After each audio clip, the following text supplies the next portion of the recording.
Minecraft Live 2023 was only a few days ago, and they're already releasing 1.21 features in beta, previews, and snapshots. And while I wasn't necessarily overly impressed with the presentation itself, the very few things that they did announce are very promising, including this little guy right here in my hands. This is a brand new functional workstation called the Crafter. And in this video, we're gonna go over what the Crafter can do, what it can't do, and I'm gonna show you a really cool design that I came up with on day one. But before we get started on the Crafter, one quick shameless plug. If you're new here and you found your way here because of the 1.21 features, be sure to check out my Bedrock Guide series. The Bedrock Guide is a survival tutorial let's play focused on the Bedrock Edition version of Minecraft, and in that series I'm going over everything from the basics up to the most complicated fun redstone farms, and basically just how to play the game in a way that's fun, creative, and a bit technical sometimes. It's literally a series for anyone at any level of Minecraft, and hopefully you'll pick up some new skills along the way. And don't forget, by the end, if you enjoyed this tutorial, make sure to like this video and subscribe to the channel so you don't miss out. So in order to use the Crafter, we need to first talk about how to get the Crafter. This is gonna be a little bit of crafting table inception here. We're gonna put a crafting table within a crafting table. That just seems strange.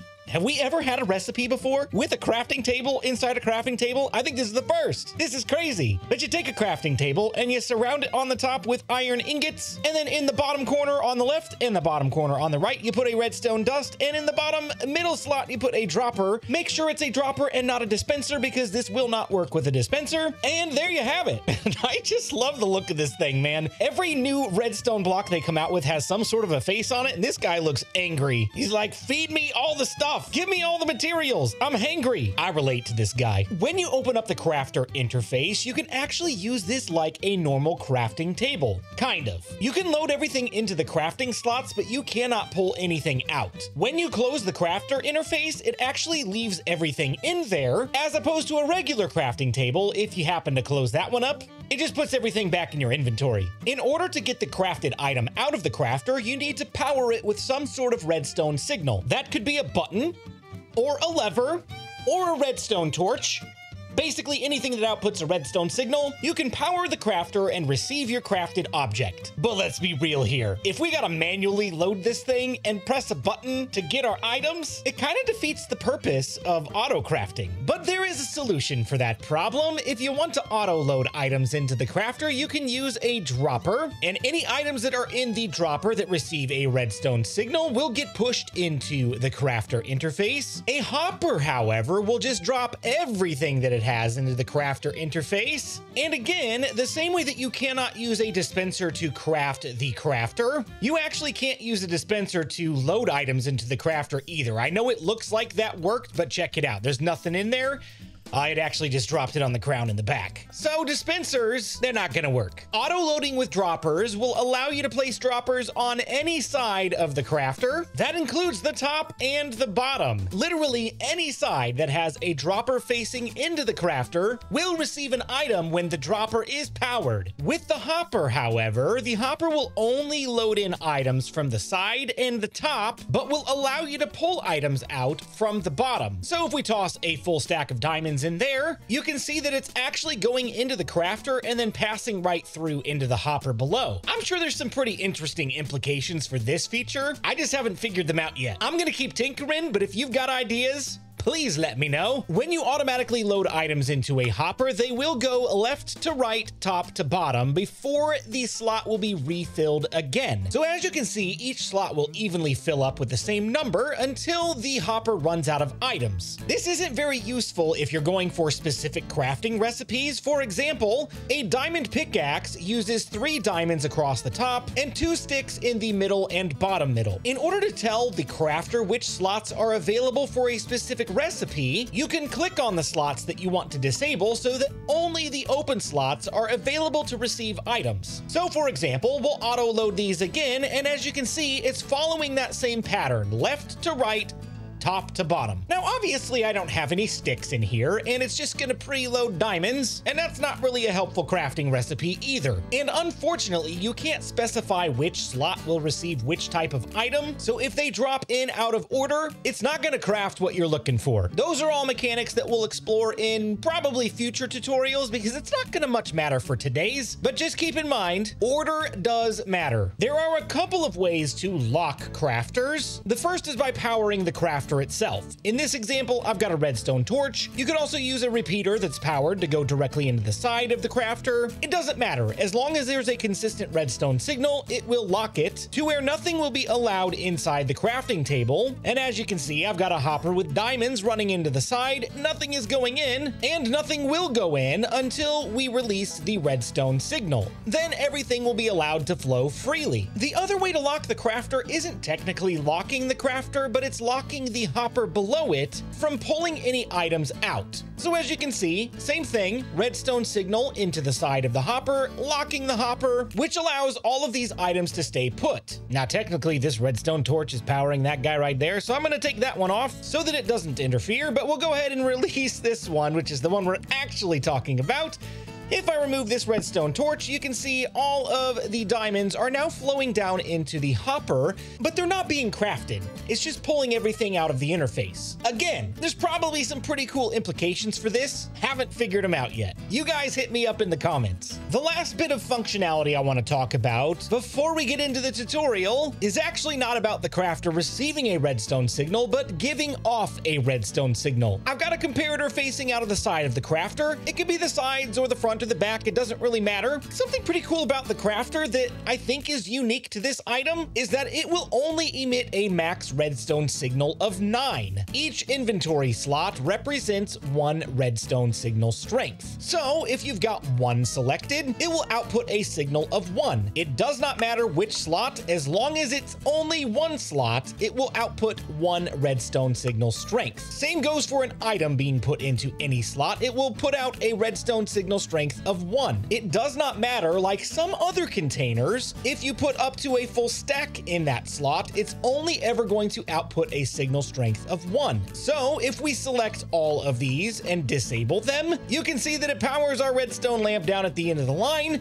because that is exactly 9 spaces worth of redstone away. If I were to power off even one of these inventory slots, there goes the light, it shuts off. But then if I load any items at all into this last slot here, it will power it again. I can use any combination of locked slots and filled slots to get up to a redstone signal strength of 9. I absolutely love messing with comparators, so I think this is going to be a really fun mechanic to play with. So now that we know a few of the things that the crafter can do, let's put it into action. And one disclaimer before we actually build this thing that I'm going to show you, this is the very first day that this thing was ever released, so this is subject to change. It's not likely that this will see full release until summer of 2024. So there's plenty of time for the mechanics of the crafter to change. And if that does happen, that just gives us more opportunity for more cool stuff to build. But hey, even if it doesn't change, this is a game changer. And that's a lot of change. I've said change too many times. Let's move on. This is the list of materials you will need in order to build the Rocket Auto Crafter. If you're going to build this in survival, feel free to screenshot it so you can get all the materials you need, but it's not much. The first thing I'm going to do is build a tower 3 blocks tall, and then I'll place a block to the left and a block to the right, and then I'll do 3 more blocks right here. Then I'm going to place a temporary block right here, and right out of the front of this block is where the crafter is going to go. I'm going to place a redstone torch down here and a redstone torch down here. As you can see, when I placed this redstone torch, it powered off because this redstone torch is powering the block that it is sitting on. So at this point, it's not affecting the crafter at all. Then I'm going to take a hopper into the side of the crafter on the left and the side of the crafter on the right. On top of each of these hoppers, I'm going to place 1 single chest, and then out of the back of the crafter, I'm going to place 1 redstone comparator, and into each of the hoppers, I'm going to place a redstone repeater, followed by redstone dust here and redstone dust here. And then I'm going to place another solid block here, followed by glass, a temporary block, glass, break the temporary block, and then 2 more blocks right here. Out of the back of this block right here, I'm going to put another redstone repeater, followed by redstone dust and redstone dust. And the reason that these 2 blocks right here are glass is because redstone signals can travel diagonally through transparent blocks like glass. And then 1 more redstone dust right here. And as you can see, Bedrock Edition is broken.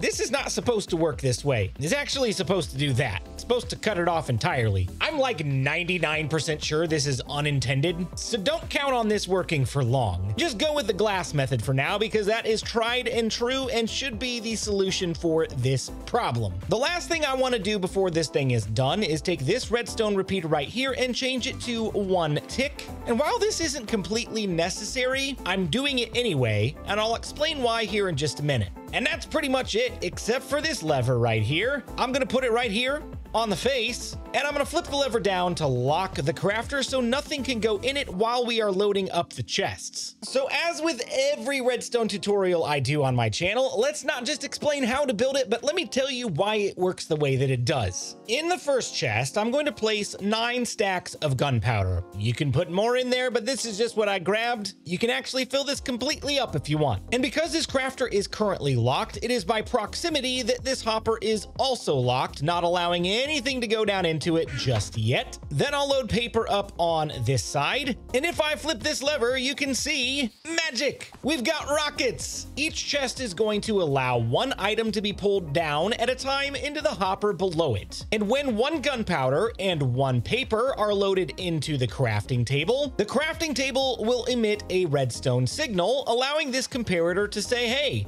there's something in the crafter. When that redstone signal powers this comparator, that will power this block. This block will then power this redstone signal and this redstone signal, which will temporarily lock both of these hoppers, not allowing anything to go in so that nothing else will go into the crafter. It will also power this redstone repeater, which will power this line, which will then power this block, to depower that torch, to depower this block, to power this redstone torch, which by that time there will be a gunpowder and a paper in the first 2 slots, allowing us to craft rockets. When this redstone torch outputs a signal to the crafter, it will spit out the rockets, which will turn off this comparator and unlock the crafter and each of these hoppers, allowing 1 more item from each chest to go back into the crafter interface and do the whole thing over again. The reason that I've put this one at 0 ticks and this one at 1 tick is so that this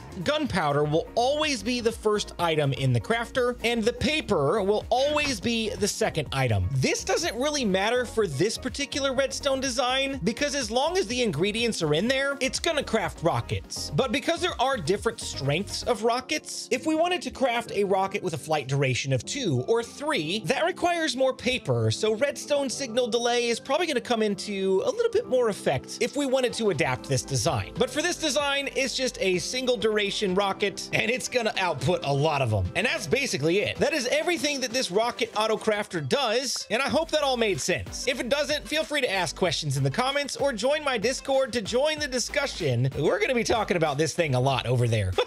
Oh, this is so cool. Never before in the history of Minecraft have we been able to auto craft rockets in vanilla Minecraft. This is 100% a game changer. Imagine the possibilities if you hooked up a creeper farm or a ghast farm or a general mob farm to the gunpowder side of this. You will have an infinite supply of gunpowder flowing in. And if you hook up a sugarcane farm to the other side and have that auto craft paper, you will never have to manually load this thing. The sky is literally the limit for the things that we're going to be able to do with automation going forward. But hey, that's going to be it for today's tutorial on the brand new crafter workstation. If there's anything I missed or you have additional ideas you'd love to see tutorials for in the meantime, let me know in the comments. Don't forget to check out my other series, the Bedrock Guide, for more survival Let's Play tutorials similar to this, just in a survival world. If you enjoyed this video, you would definitely enjoy that. And don't forget to like the video and subscribe for more content just like this. And hey, thanks for checking out this video, and we'll see you next time.